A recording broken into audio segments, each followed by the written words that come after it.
মই প্ৰথমে আপোনালোকক সকলোকে সাংবাদিক বন্ধুসকলক নতুন বছৰৰ শুভেচ্ছা জ্ঞাপন কৰিছোঁ আৰু আপোনালোকৰ জৰিয়তে ধুবুৰী লোকসভা সমষ্টিৰ প্ৰতিজন লোকক আমি নতুন বছৰটোৰ শুভেচ্ছা জ্ঞাপন কৰিছোঁ।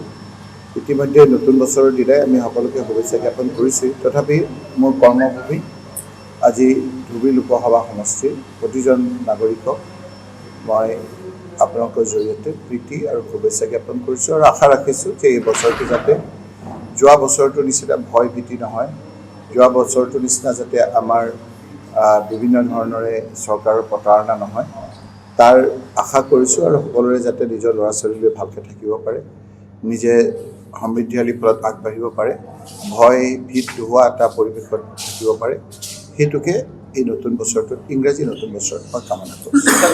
ইউৰোপৰ দখলত ক'ত আছে? এইটোতো কংগ্ৰেছৰ দখলতে আছে। মইতো কংগ্ৰেছৰ এমপিহে। গৌৰীপুৰতেতো মই হাজাৰ হাজাৰ ভোটত জিকিছোঁ। আপুনি MLA ইলেকশ্যনৰ কথা কৈছে?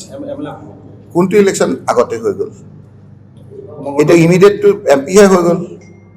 এমপিটো UDF-টো ধৰাশায়ী হৈ গ'ল। আপোনালোকে অংক বেলেগ UDF পৃথিৱীৰ ভিতৰত ৰেকৰ্ড সংখ্যক ভোটত ইয়াত হাৰিছে। বহুদিন তেওঁলোকে ৰেষ্টত আছিলে, বিশ্ৰামত আছিলে। এতিয়া হিমন্ত বিশ্ব শৰ্মাৰ ফোনৰ কোবত থাকিব নোৱাৰি আকৌ তেওঁলোকে অকণমান আগপিছ কৰি আছে। ৰাইজে দেখি আছে এই কথা বতৰাবিলাক, মই তেওঁলোকৰ নামবিলাক ল'ব খোজা নাই। ৰাইজে বুজি পাইছে, ৰাইজে এইবাৰ হিমন্ত বিশ্ব শৰ্মা চৰকাৰৰ অৱসান বিচাৰিছে। অকল যে ধুবুৰীত বহি বিচাৰিছে সেইটো নহয়, তিনিচুকীয়া, ডিব্ৰুগড়, শিৱসাগৰ, কাৰ্বি আংলং ৰাইজে ৰাজপথতে নামিছে। বৰাক ভেলী, আপুনি BTC ইলেকশ্যনত আপোনালোকে দেখিলেই তেওঁলোকে ধৰাশায়ী হ'ল। সকলোৰে মনত আপোনাৰ হিমন্ত বিশ্ব শৰ্মাৰ বিৰুদ্ধে এটা ক্ষোভ আছে। সেই ক্ষোভটো সময়লৈ কাৰণে মানুহে অপেক্ষা কৰি আছে। কেতিয়া ইলেকশ্যন আহে, কেতিয়া ইলেকশ্যন ডিক্লেয়াৰ কৰে। এইকেইটা দিন চৰকাৰৰ টকা পইচা, ৰাইজৰ কৰৰ পইচাৰে তেওঁলোকে খুব এতিয়া বিজয় উল্লাসৰ নিচিনা এটা পৰিৱেশৰ সৃষ্টি কৰিছে। কথাই প্ৰতি আপোনাৰ চৰকাৰী ধন, টেক্সৰ পইচা দি পেণ্ডেল কৰিছে। 3 কোটি 4 কোটি টকাৰ পেণ্ডেল কৰি 5জন মানুহক বস্তু বিলাই আকৌ কৈছে যে আপোনালোকে ঘৰত যাগৈ অনলাইন দিয়া হ'ব। যদি অনলাইনে দিয়া হয়, আমাৰ মহিলাসকলক ইমান কষ্ট কৰি কিয় মাতি আনিব লাগে? চৰকাৰৰ পইচাৰে মাতি আনে।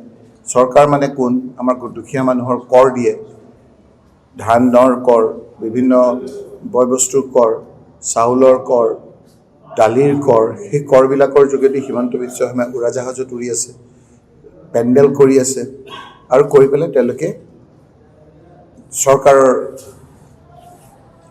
কাম বনৰ জহাইছে। চৰকাৰৰ কাম বন হ'লে তেওঁলোকে কওক, তেওঁলোকৰ ইনকাম কি হৈছে? ধনী মানুহৰ ওপৰত কিমান টেক্স লগাইছে, দুখীয়া মানুহৰ ওপৰত কিমান টেক্স লগাইছে। ধনী মানুহে চাউল যিমান টকাৰে খায়, দুখীয়া মানুহে সিমান টকাৰে খাব লাগে। দালি যিমান টকাৰে ধনী মানুহে খায়, দুখীয়া মানুহে সিমানে খাব লাগে। দুখীয়া মানুহৰ ওপৰত কৰৰ বোজা দি ধনী মানুহক আপোনাৰ বিভিন্ন ধৰণৰ মাটি আদি তেওঁলোকে বিনা পইচাত দি তেওঁলোকে এতিয়া যিটো দেখাইছে সেইটো আমাৰ দিনতো আমি দেখিছিলোঁ যে যেতিয়া আমাৰ চৰকাৰ আছিলে তেতিয়া আমি ধৰিব পৰা নাছিলোঁ যে ৰাইজৰ ক্ষোভটো। যেতিয়া ইলেকশ্যন ডিক্লেয়াৰ হৈ গ'ল তেতিয়া আমি গোটেই কথাখিনি ধৰিব পাৰিছোঁ। আজি এটা বিশেষ উদ্দেশ্যৰে আমি ইয়াত আহিছোঁ। আজি আমি ইয়াত আহিছোঁ যে অল ইণ্ডিয়া কংগ্ৰেছ কমিটিয়ে আমাক আগন্তুক নিৰ্বাচনৰ প্ৰস্তুতিৰ বাবে বিভিন্ন ধৰণেৰে আমাক কামত লগাইছে। কেইবাখনো এখন অসম প্ৰদেশ কংগ্ৰেছ কমিটিৰ সভাপতি গৌৰৱ গগৈৰ নেতৃত্বত এখন সবল কমিটি থকাৰ উপৰিও আমাক কেইবাজনকো চেয়াৰমেন কৰি বিভাগে বিভাগে দায়িত্ব দিছে। কাৰোবাক মেনিফেষ্টো দিছে, কাৰোবাক কেম্পেইনিং কমিটি দিছে, কাৰোবাক প্ৰচাৰ কমিটি দিছে, কাৰোবাক কৰ্ডিনেশ্যন কমিটি দিছে। আজি আমাৰ আহিছোঁ বিশেষকৈ যে ৰাইজৰ মনত কি আছে, ৰাইজে কি বিচাৰে বিভিন্ন জন। সেইকাৰণে ধুবুৰীত আমি দীঘলীয়াকৈ আমাৰ ইতিমধ্যে আৰম্ভ হৈছে মেনিফেষ্টো কমিটিৰ আমাৰ লোকসকল আহিছে। তেনেকৈ মেনিফেষ্টো কমিটিক আমাৰ গোটেই অসমতে সিঁচৰিত হৈ পেলাই আজি আমাৰ সাধাৰণ মানুহে কি ভাবিছে, সৰু দোকানীয়ে কি ভাবিছে, ডাঙৰ দোকানীবিলাকে কি ভাবিছে, সাংবাদিকসকলে কি ভাবিছে, মাছৰ বেপাৰীসকলে কি ভাবিছে, দুখীয়া লোকসকলৰ কি ভাবিছে, আমাৰ একেবাৰে মাটিত লাগি থকা মহিলাসকলে কি ভাবিছে, সেই কথাখিনি আজি মনৰ ভাৱ ল'বৰ কাৰণে আমি আজি আহিছোঁ বিভিন্ন দল সংগঠন আহিছে আজি গৌৰীপুৰত মই আজি আপোনালোকক এইখিনি ক'লোঁ এতিয়া আমাৰ মিটিং আছে তাৰপিছত আনুষ্ঠানিকভাৱে 2:30 আমি আপোনালোকক পুনৰ সম্বোধন কৰিম থেংক ইউ